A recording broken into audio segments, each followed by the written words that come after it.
நிறைய நேரங்கள்ல யோசிச்சு பார்க்கும்போது சில வார்த்தைகளை வந்து நம்ம கேட்கும் போது கூட அந்த நினைவுகள் நமக்கு வந்துட்டு போகும். இப்போவும் when I look back, I'm grateful for that chapter, but it still holds a pain in my heart. அப்படி ஏதாவது இருக்கா? இலை கேட்டு ஒரு மாதிரி அவமானம் நடந்தது. இலை சாப்பிட்ற பிளேட் மேலே இலை கேட்டு, அதனால எப்போ எனக்கு இலை பார்த்தாலும் அந்த இன்சிடென்ட் ஞாபகம் வரும். உங்களுக்கு இலை கிடையாது போ அப்படின்னு சொல்லி வேற இடத்துல நான் சாப்பிடாம இருந்து அப்புறம் எப்போ இலை பார்த்தாலும் எனக்கு அந்த ஞாபகம் வரும்.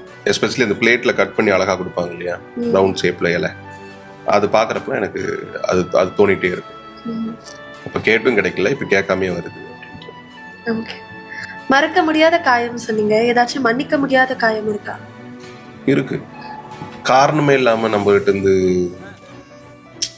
நம்மள தப்பானவனா போர்ட்ரேட் பண்ணுவாங்க இல்லையா, காரணமே இருக்காது. அந்த மாதிரி விஷயம் ரொம்ப க்ளோஸா இருப்பாங்க, இருக்கணும்னு நினைக்கிறவங்க, லைஃப் லாங் கூட வருவாங்கன்னு நினைக்கிறவங்க, இல்லை நம்ம பயங்கரமான ஒரு இன்ஸ்பிரேஷன் பர்சனாக பார்த்தவங்க, இவங்க இல்லைன்னா இதெல்லாம் எனக்கு நடந்திருக்காது, இவங்க இல்லைன்னா இதெல்லாம் எனக்கு நடந்திருக்காதுன்னு நினைக்கிறவங்களோட முகங்கள் கொஞ்சம் அப்படியே உடஞ்சி அது நம்ம மேலே ஒரு மாதிரி திரும்புகிறப்போ, இந்த மாதிரி நிறைய முகங்கள் பார்க்குறப்போ அது மன்னிக்க முடியாதுன்னு இல்லை, அது மறக்கவே முடியாத ஒரு விஷயமா இருக்கும்.